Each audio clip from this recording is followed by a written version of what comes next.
Good morning students, welcome to economics online classes. In this video, I would like to explain the types of price elasticity of demand. So let us recall that price elasticity refers to the percentage changes in quantity demand to the given percentage changes in price. So how much quantity demand changes to the given rate of changes in price. So it is measured with the help of a particular formula, that is EP is equal to delta Q by delta P into P by Q. So there are 5 types of price elasticity of demand. So the first one is perfect elasticity of demand, perfect inelasticity of demand, more elasticity of demand, less elasticity of demand and unitary elasticity of demand. ಬೆಲೆ ಬೇಡಿಕೆ ಸ್ಥಿತಿಸ್ಥಾಪಕತ್ವ ಅಂದರೆ ಏನು ಅನ್ನೋದು ನೆನಪು ಮಾಡ್ಕೊಳ್ಳಿ. ಬೆಲೆ ಬೇಡಿಕೆ ಸ್ಥಿತಿಸ್ಥಾಪಕತ್ವ ಅನ್ನೋದು ಬೆಲೆಯ ಬದಲಾವಣೆ ಮತ್ತು ಅದಕ್ಕೆ ಅನುಗುಣವಾಗಿ ಬೇಡಿಕೆಯ ಬದಲಾವಣೆಯ ನಡುವಿನ ಅನುಪಾತವನ್ನು ಅಳತೆ ಮಾಡುವಂಥ ಒಂದು ವಿಧಾನ. ಅಂದರೆ ಬೆಲೆ ಎಷ್ಟು ಬದಲಾದರೆ ಬೇಡಿಕೆ ಎಷ್ಟು ಬದಲಾಗುತ್ತೆ ಅನ್ನೋದನ್ನು ಅಳತೆ ಮಾಡೋದಕ್ಕೆ ನಾವು ಬೆಲೆ ಬೇಡಿಕೆ ಸ್ಥಿತಿಸ್ಥಾಪಕತ್ವ ಅಂತ ಕರಿತೀವಿ. ಇದನ್ನ ಒಂದು ಸೂತ್ರದ ಸಹಾಯದಿಂದ ನಾವು ತುಂಬ ಸುಲಭವಾಗಿ ಅಳತೆ ಮಾಡಬಹುದು. ಆ ಸೂತ್ರ ಹೀಗಿದೆ: ಇ ಪಿ ಅಂದರೆ ಬೆಲೆ ಬೇಡಿಕೆ ಸ್ಥಿತಿಸ್ಥಾಪಕತ್ವ is equal to delta Q by delta P into P by Q. ಈ ಸೂತ್ರವನ್ನು ಬಳಸ್ಕೊಂಡು ನಾವು ಬೆಲೆ ಬೇಡಿಕೆ ಸ್ಥಿತಿಸ್ಥಾಪಕತ್ವವನ್ನು ತುಂಬ ಸುಲಭವಾಗಿ ಅಳತೆ ಮಾಡೋದಕ್ಕೆ ಸಾಧ್ಯ. ಈಗ ಬೆಲೆ ಬೇಡಿಕೆ ಸ್ಥಿತಿಸ್ಥಾಪಕತ್ವದಲ್ಲಿ 5 ಪ್ರಕಾರಗಳಿದೆ. ಅದು ಯಾವ್ಯಾವುದು ಅನ್ನೋದನ್ನು ನೋಡ್ತಾ ಬರೋಣ. ಮೊದಲನೇದನ್ನ ಪರಿಪೂರ್ಣ ಬೇಡಿಕೆಯ ಸ್ಥಿತಿಸ್ಥಾಪಕತ್ವ ಅಂತ ಕರಿತೀವಿ. ಎರಡನೇದನ್ನ ಪರಿಪೂರ್ಣ ಅಸ್ಥಿತಿಸ್ಥಾಪಕತ್ವದ ಬೇಡಿಕೆ. ಮೂರನೇದು ಹೆಚ್ಚು ಸ್ಥಿತಿಸ್ಥಾಪಕತ್ವದ ಬೇಡಿಕೆ. ನಾಲ್ಕನೇದನ್ನ ಕಡಿಮೆ ಸ್ಥಿತಿಸ್ಥಾಪಕತ್ವದ ಬೇಡಿಕೆ. ಐದನೇದನ್ನ ಸರಿ ಸಮ ಸ್ಥಿತಿಸ್ಥಾಪಕತ್ವದ ಬೇಡಿಕೆ ಅಂತ ಕರಿತೀವಿ. ಹೀಗೆ ಬೆಲೆ ಬೇಡಿಕೆ ಸ್ಥಿತಿಸ್ಥಾಪಕತ್ವದಲ್ಲಿ 5 ಪ್ರಕಾರಗಳಿದೆ. 5 ಪ್ರಕಾರಗಳನ್ನು ನಾವೀಗ ಒಂದೊಂದಾಗಿ ನಾವು ನೋಡ್ತಾ ಬರೋಣ. ಮೊದಲನೇದು ಪರ್ಫೆಕ್ಟ್ ಎಲಾಸ್ಟಿಸಿಟಿ ಆಫ್ ಡಿಮಾಂಡ್, ಪರಿಪೂರ್ಣ ಸ್ಥಿತಿಸ್ಥಾಪಕತ್ವದ ಬೇಡಿಕೆ. So perfect elasticity of demand, it is one type of demand. A demand for a commodity is perfectly elastic when a small changes in price which will lead to a very big changes in quantity demand. That means price changes in small proportion but quantity demand changes in a considerable proportion. For example, price increased by 1%, price increased only by 1%, so quantity demand reduces to 0. When the price reduced by only 1%, quantity demand increased to an infinite level. So that is why in this type, so price changes in a small proportion. The percentage changes in price is very small, but the consequent changes in quantity demand is very big. That means quantity demand, it is hypersensitive to changes in price. So small changes in price but very big changes in quantity demand is known as perfect elasticity of demand. So which is explained with the help of this diagram. So this is the diagram. Along with OY axis we measure the price. Along with the OY axis we measure the quantity demand. So here the curve, perfect elasticity demand curve is horizontal to OX axis. That means which represent a small changes in price which will lead to a very big changes in quantity demand. When price reduced to this amount, that means price reduces by this proportion, quantity demand increase to this level. When price increase to this level, a small changes in price, small increase in price which will lead to quantity demand reduced to 0. That means so perfect elasticity of demand refers to the small changes in price which will lead to a very big changes in quantity demand. So when price increased a small proportion, price increased by only 1%, as a result quantity demand reduces to 0 level. When a small decrease in price which will lead to increase in quantity demand to an infinite level. So in this example the price elasticity is infinite. So it is expressed in a symbolic term, that is the price elasticity is infinite.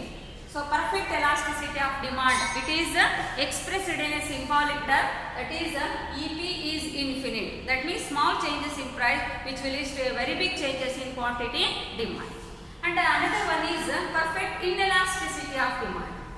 So demand for a commodity is perfectly inelastic.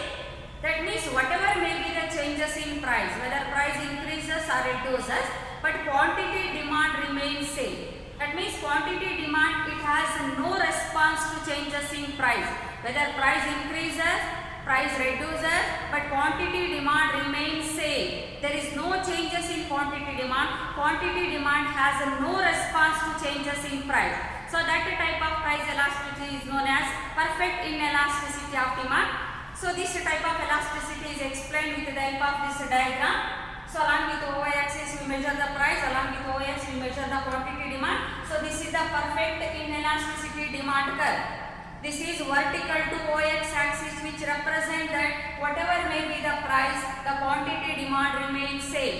There is no changes in quantity demand to the given changes in price. Whether price is at this level or price increase to this level, but quantity demand remain same. So this is the perfect inelasticity of demand.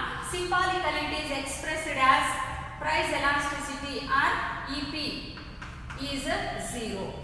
That means quantity demand remains constant with changes in price. Price changes but demand remains same. ನೋಡಿ ಪರಿಪೂರ್ಣ ಸ್ಥಿತಿಸ್ಥಾಪಕತ್ವ 5 ಪ್ರಕಾರದಲ್ಲಿ ಮೊದಲನೇದನ್ನ ನಾವು ನೋಡ್ತಾ ಇದ್ವಿ. ಪರಿಪೂರ್ಣ ಸ್ಥಿತಿಸ್ಥಾಪಕತ್ವದ ಬೇಡಿಕೆ. ಪರಿಪೂರ್ಣ ಸ್ಥಿತಿಸ್ಥಾಪಕತ್ವದ ಬೇಡಿಕೆ ಅಂದರೆ ಬೆಲೆಯಲ್ಲಿ ಸಣ್ಣ ಬದಲಾವಣೆ ಆದರೆ ಬೇಡಿಕೆಯಲ್ಲಿ ಅಗಾಧವಾದಂತಹ ದೊಡ್ಡ ಪ್ರಮಾಣದ ಬದಲಾವಣೆ ಸಂಭವಿಸುತ್ತೆ. ನೋಡಿ ಬೆಲೆ ಒಂದೇ 1% 100 ರೂಪಾಯಿ ಇದ್ದಿದ್ದು 101 ರೂಪಾಯಿ ಆದರೆ ಕೇವಲ 1% ಬೆಲೆ ಹೆಚ್ಚಾದರೆ ಬೇಡಿಕೆ ಶೂನ್ಯ ಆಗುತ್ತೆ, ಬೇಡಿಕೆ 0 ಆಗಿಬಿಡುತ್ತೆ. ಬೆಲೆ 1% ಕಡಿಮೆ ಆದರೆ ಬೇಡಿಕೆ ಎಣಿಸಕ್ಕಾಗದಿರಷ್ಟು ಪ್ರಮಾಣದಲ್ಲಿ ಹೆಚ್ಚಾಗುತ್ತೆ. ಅಂದರೆ ಬೆಲೆಯಲ್ಲಿ ಸಣ್ಣ ಪ್ರಮಾಣದ ಬದಲಾವಣೆ ಆದರೆ ಬೇಡಿಕೆಯಲ್ಲಿ ಅಗಾಧವಾದಂತಹ ದೊಡ್ಡ ಪ್ರಮಾಣದ ಬದಲಾವಣೆಗಳು ಸಂಭವಿಸಿದ್ರೆ ಆಗ ಅದನ್ನ ಪರಿಪೂರ್ಣ ಸ್ಥಿತಿಸ್ಥಾಪಕತ್ವದ ಬೇಡಿಕೆ ಅಂತ ಕರಿತೀವಿ. ಅದನ್ನ ನೀವು ಈ ಚಿತ್ರದಲ್ಲಿ ಗಮನಿಸ್ತೀವಿ. ಇದು ಪರಿಪೂರ್ಣ ಸ್ಥಿತಿಸ್ಥಾಪಕತ್ವದ ರೇಖೆ, ಅದು OX ರೇಖೆಗೆ ಸಮಾನಾಂತರವಾಗಿರುತ್ತೆ. ಆದರೆ ಬೆಲೆ ಸ್ವಲ್ಪ ಹೆಚ್ಚಾಗಿದ್ದು ಈ ರೇಖೆ ಕೆಳಗಡೆ ಜಾರಿ OX ಜೊತೆಗೆ ಲೀನ್ ಆಗಿಬಿಡುತ್ತೆ. ಬೆಲೆ ಸ್ವಲ್ಪ ಕಡಿಮೆ ಆದರೆ ಬೇಡಿಕೆ ರೇಖೆ ಎಣಿಸಕ್ಕಾಗದಿರಷ್ಟು ಪ್ರಮಾಣಕ್ಕೆ ಹೆಚ್ಚಾಗುತ್ತೆ. ಹಾಗಾಗಿ ಇಲ್ಲಿ ಸಣ್ಣ ಬದಲಾವಣೆ ಬೆಲೆಯಲ್ಲಾದರೆ ಬೇಡಿಕೆಯಲ್ಲಿ ವಿಪರೀತವಾಗಿರುವಂಥ ಬದಲಾವಣೆ ಸಂಭವಿಸುತ್ತೆ. ಅದರ ಸಂಕೇತಾಕ್ಷರದಲ್ಲಿ ನಾವು ಈ ರೀತಿ ವ್ಯಕ್ತ ಮಾಡ್ತೀವಿ. PE ಅಥವಾ EP is equal to infinite, ಅಗಣಿತ ಅಂತ ಅದನ್ನು ಕರೀತೀವಿ. ಎರಡನೇದು ಅಸ್ಥಿತಿಸ್ಥಾಪಕತ್ವದ ಬೇಡಿಕೆ. ಅಂದರೆ ಇಲ್ಲಿ ಬೆಲೆಯಲ್ಲಿ ಏನೇ ಬದಲಾವಣೆಗಳು ಸಂಭವಿಸಿದ್ರು ಬೇಡಿಕೆಯಲ್ಲಿ ಯಾವುದೇ ಬದಲಾವಣೆಗಳು ಉಂಟಾಗೋದಿಲ್ಲ. ಬೆಲೆ ಕಡಿಮೆ ಇದ್ದಾಗಲೂ ಬೇಡಿಕೆ ಅಷ್ಟೇ ಇರುತ್ತೆ, ಬೆಲೆ ಹೆಚ್ಚಾದಾಗಲೂ ಬೇಡಿಕೆ ಅಷ್ಟೇ ಇರುತ್ತೆ. ಬೆಲೆಯ ಯಾವುದೇ ಬದಲಾವಣೆಗೆ ಬೇಡಿಕೆ ಪ್ರತಿಕ್ರಿಯೆಯನ್ನು ತೋರಿಸೋದಿಲ್ಲ.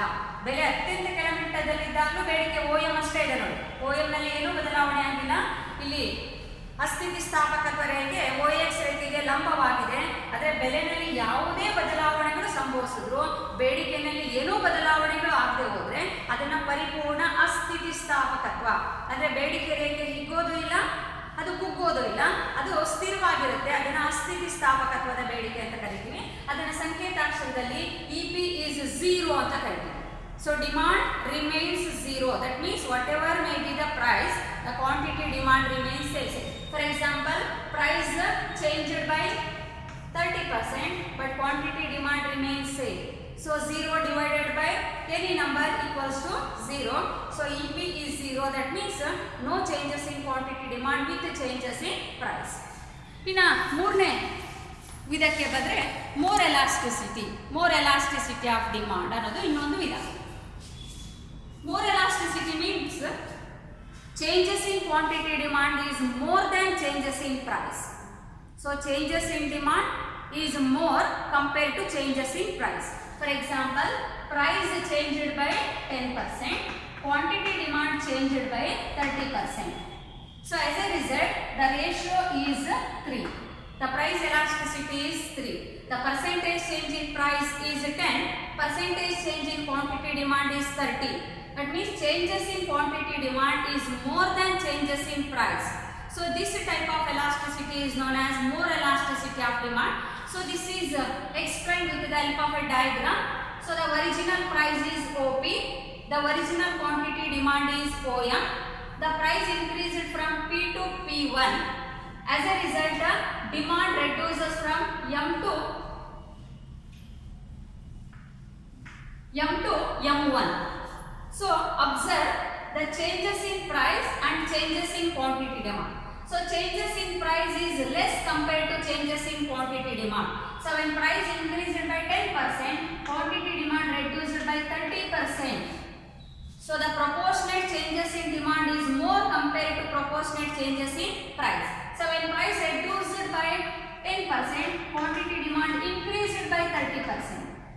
there is an inverse relationship between price and quantity demand, but we must observe only the proportionate changes in two variables.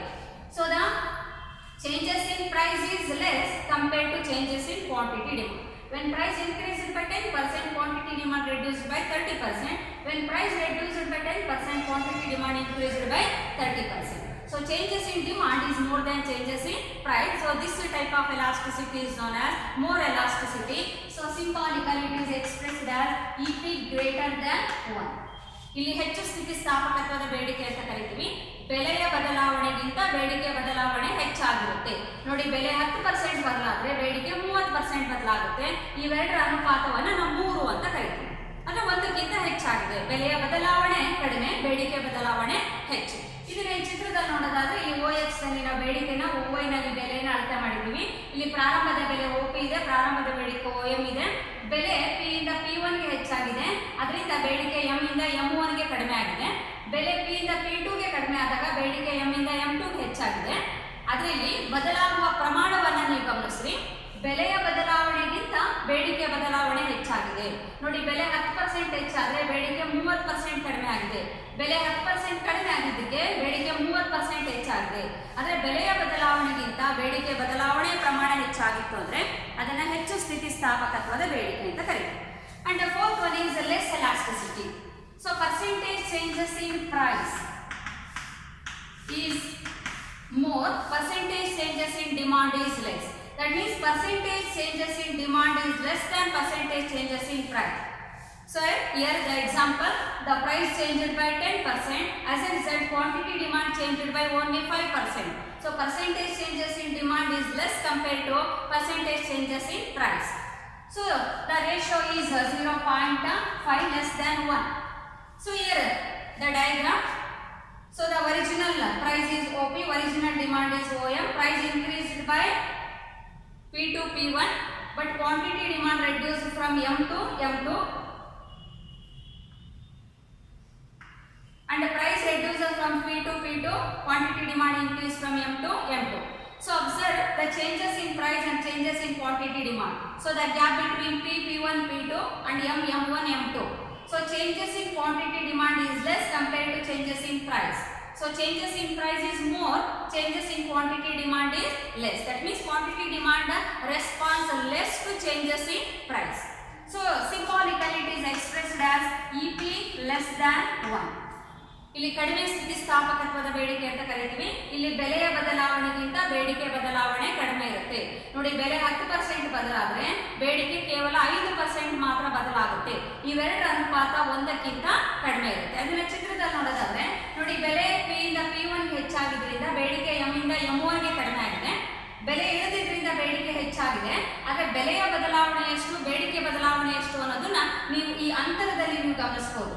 ನೋಡಿ, ಬೆಲೆಯ ಬದಲಾವಣೆ ಹೆಚ್ಚಾಗಿದೆ, ಅಂತರ ಹೆಚ್ಚಾಗಿದೆ, ಬೇಡಿಕೆ ಬದಲಾವಣೆಯ ಅಂತರ ಕಡಿಮೆ ಇದೆ. ಆದರೆ ಬೆಲೆಯ ಬದಲಾವಣೆಗಿಂತ ಬೇಡಿಕೆಯ ಬದಲಾವಣೆ ಇಲ್ಲಿ ಕಡಿಮೆ ಇದ್ದಾಗ ಇದನ್ನ ಕಡಿಮೆ ಸ್ಥಿತಿಸ್ಥಾಪಕತ್ವದ ಬೇಡಿಕೆ ಅಂತ ನಾವು ಇದನ್ನ ಕರಿತೀವಿ. ಇನ್ನು ಕೊನೆಯದಾಗಿ ಯೂನಿಟರಿ ಎಲಾಸ್ಟಿಸಿಟಿ, ಸರಿಸಮ ಬೇಡಿಕೆಯ ಸ್ಥಿತಿಸ್ಥಾಪಕತ್ವ ಅಂತ ಇದನ್ನ ಕರಿತೀವಿ.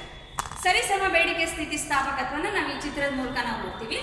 So unitary elasticity, it refers to the changes in quantity demand and changes in price is the same. For example, price changed by 10%, so quantity demand also changed by 10%. So the ratio between these two equals to 1. ಅಂದರೆ ಇಲ್ಲಿ ಬೆಲೆ ಎಷ್ಟು ಬದಲಾಗುತ್ತೋ ಬೇಡಿಕೆನೂ ಅಷ್ಟೇ ಪ್ರಮಾಣದಲ್ಲಿ ಬದಲಾಗುತ್ತೆ. ನೋಡಿ, ಬೆಲೆ 10% ಬದಲಾದರೆ ಬೇಡಿಕೆನೂ 10% ಬದಲಾಗುತ್ತೆ. ಹಾಗಾಗಿ ಅವೆರಡರ ಬದಲಾವಣೆ ಅನುಪಾತ 1ಕ್ಕೆ ಸಮ ಆಗಿರುತ್ತೆ. ಅದನ್ನು ನಾವು ಚಿತ್ರದಲ್ಲಿ ನೋಡೋದಾದ್ರೆ ಇಲ್ಲಿ ಬೆಲೆ OP ಇದೆ, ಪ್ರಾರಂಭದ ಬೇಡಿಕೆ OM ಇದೆ. ಬೆಲೆ P ಇಂದ P1 ಗೆ ಹೆಚ್ಚಾದರೆ ಇಲ್ಲಿ ಬೆಲೆ ಎಷ್ಟು ಹೆಚ್ಚಾಗಿದೆಯೋ ಅಷ್ಟೇ ಪ್ರಮಾಣದಲ್ಲಿ ಬೇಡಿಕೆ ಕಡಿಮೆ ಆಗಿರೋದನ್ನ ನೀವು ಗಮನಿಸ್ತೀರಾ. ನೋಡಿ, M1 ನ ಅಂತರ P1 ನ ಅಂತರಕ್ಕೆ ಸಮ ಆಗಿರಬೇಕು. ಬೆಲೆ ಎಷ್ಟು ಹೆಚ್ಚಾಗಿರುತ್ತೋ ಬೇಡಿಕೆ ಅಷ್ಟು ಕಡಿಮೆ ಆಗಿದೆ. ಬೆಲೆ ಎಷ್ಟು ಕಡಿಮೆ ಆಗಿದೆಯೋ ಬೇಡಿಕೆ ಅಷ್ಟೇ ಪ್ರಮಾಣದಲ್ಲಿ ಹೆಚ್ಚಾಗಿರುತ್ತೆ. ಇಂಥ ಒಂದು ಬೇಡಿಕೆಯನ್ನು ನಾವು ಸರಿಸಮ ಸ್ಥಿತಿಸ್ಥಾಪಕತ್ವ ಅಂತ ಅದನ್ನು ನಾವು ಗುರುತಿಸ್ತೀವಿ. ನೋಡಿ, 5 ಪ್ರಕಾರಗಳಲ್ಲಿ ಪರಿಪೂರ್ಣ ಸ್ಥಿತಿಸ್ಥಾಪಕತ್ವ ಬೇಡಿಕೆಯ ರೇಖೆ ಏನಾಗಿರುತ್ತೆ, ಅದು OX ರೇಖೆಗೆ ಸಮಾನಾಂತರವಾಗಿರುತ್ತೆ. ಪರಿಪೂರ್ಣ ಅಸ್ಥಿತಿಸ್ಥಾಪಕತ್ವದ ರೇಖೆ ಲಂಬವಾಗಿರುತ್ತೆ. ಇಲ್ಲಿ ಹೆಚ್ಚು ಸ್ಥಿತಿಸ್ಥಾಪಕತ್ವದ ರೇಖೆ ಅದು ಅಗಲವಾದಂಥ ರೇಖೆ ಆಗಿರುತ್ತೆ, ಫ್ಲಾಟ್ ಆಗಿರುತ್ತೆ. ಅದೇ ರೀತಿ ಕಡಿಮೆ ಸ್ಥಿತಿಸ್ಥಾಪಕತ್ವದ ರೇಖೆ ಸ್ಟೀಪ್ ಆಗಿರುತ್ತೆ. So this is horizontal to OX axis, it is vertical to OX axis. So it is the flat and this one is the steep and this is the rectangular hyperbola. This is the shape of the demand curve. So these are the 5 types of price elasticity of demand.